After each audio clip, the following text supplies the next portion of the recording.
mënoon naa fi bañ a wax sax parce que ñi nga xamante ne mëne nañ conférence de presse bi li ci waroon yëpp ci leeral andi nañ ko ci public bi laa toogoon c'est sur insistance sax la def le tour pour egsi fii mu am rek loo xamante ne jar na nit ñi buñ fi doy jóge tey mu bañatee am kenn ku mën a ëlëmal xelu kenn ci lenn loo xamante ne laale na ci mbirum Ndingler. Je ne vais pas refaire la conférence de presse mais dafa am juste benn question bi ñu fi posé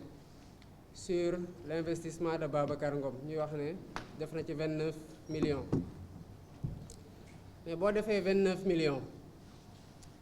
am 2 millions 250 000 mètres carrés. Le mètre carré te revient à combien? À moins de 15 francs le mètre carré. Man mii bu ñu ma waxoon kaay ñu jaay la foofu le mètre carré à 1000 francs ma jënd. kon dañu jël suuf si nga xamante ne béykat yi ñoo ko moom jàpp ne ki c'est une valeur nulle foqati ko ci béykat yi teguñu benn dërëm ci loxoy béykat yi jox ko keneen koo xamante ne mbéy la bëgg a def. lan lañ dooree béykatu Ndingler yi tey ndóol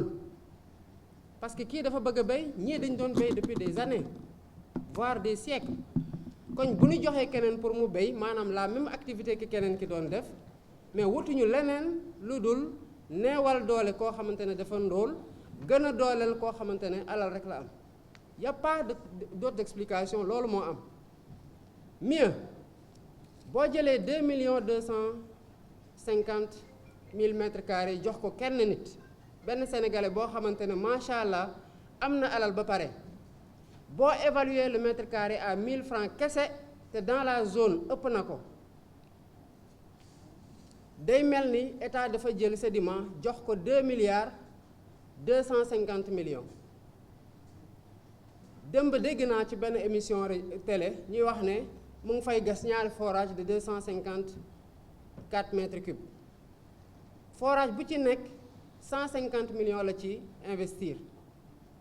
mais 2 milliards 225 millions yooyu nga xamante ne moom lañ ko subventionné bu fekkee da nga évaluer le mètre carré à 1000 francs 15 forages la parce que la seule différence bu am entre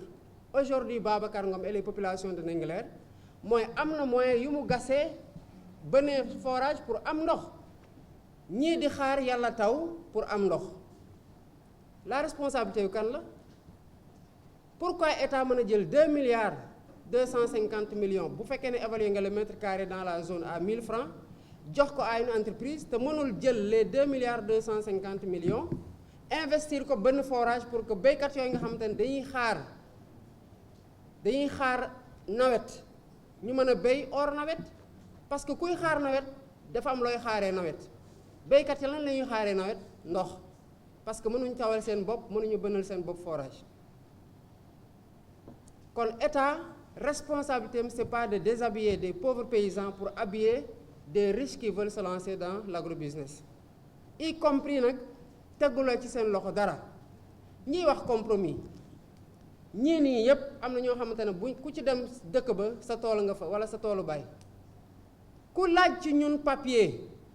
bu tax Babacar Ngom mën a wax tey man maa moom suuf état du la ko jox amul kenn koo xamante ne yaa ngi ci dëkku àll la mën a demander tey titre foncier bu ñu jox la ko lu tax parce que dañoo ndóol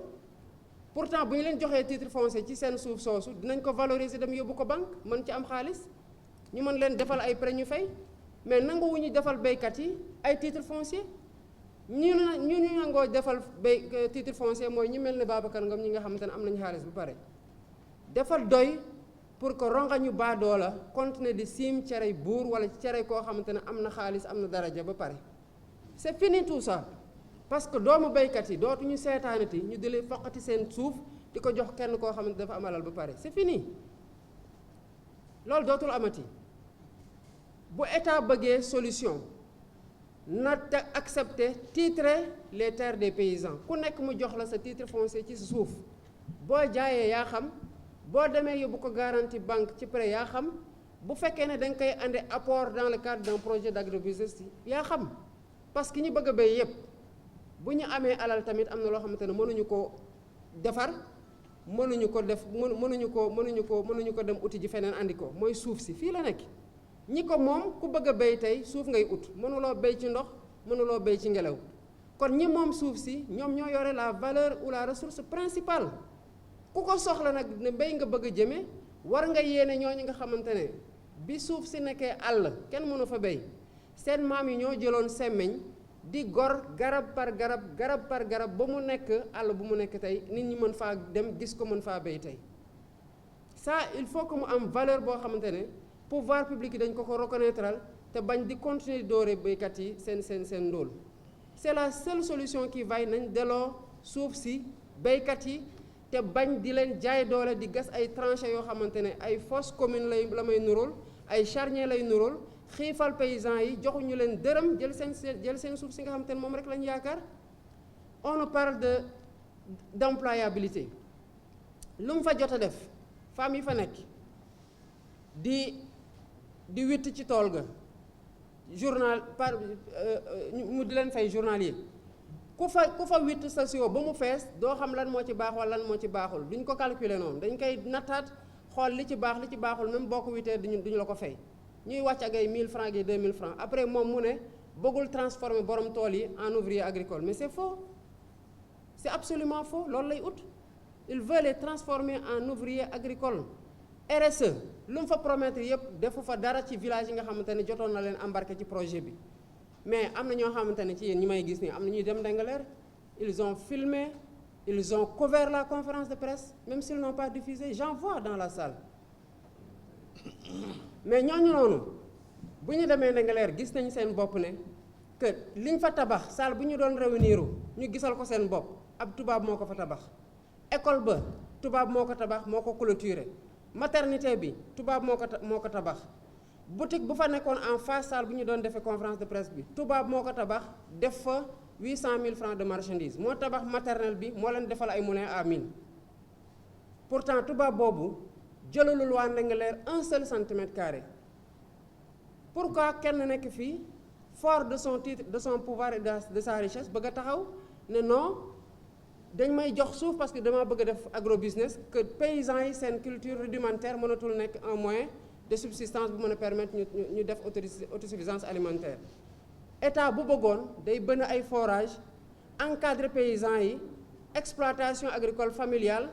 jaare ci exploitation agricole familiale organiser leen en coopérative bu ko defoon kon naataange am Sénégal te kon béykat yi ñu bàyyi leen seen suuf ñu exploité ko seen njaboot mën a dund ngeen baal ma ci guddal bi. Oui. La population de Ndingler et les deux villages, voilà, ils sont en ligue pour demander le retour de ces terres. En tant qu'acteur politique, moi je veux savoir, dans le cadre politique, est-ce que les cadres de PASTEF ont assiégé pour sortir Les cadres de PASTEF n'ont jamais délibéré un point de l'ordre du jour sur cette question-là.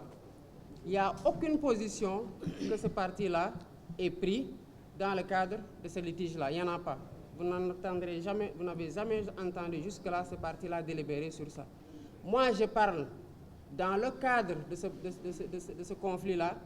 parce que de mes origines, sur le côté de ma mère, je suis originaire de Ndingler. Dans la communauté rurale de Ndiaganiao, où se trouve Ndingler, je suis ressortissant de cette communauté rurale-là. Et en tant que citoyen tout court, comme l'ont fait d'autres citoyens qui se sont indignés, qui ne connaissent même pas Ndingler, je trouve qu'il est injuste de spolier aussi abruptement les paysans au profit d'hommes d'affaires qui ne veulent que s'enrichir davantage. Je voudrais véritablement, je pense que c'est le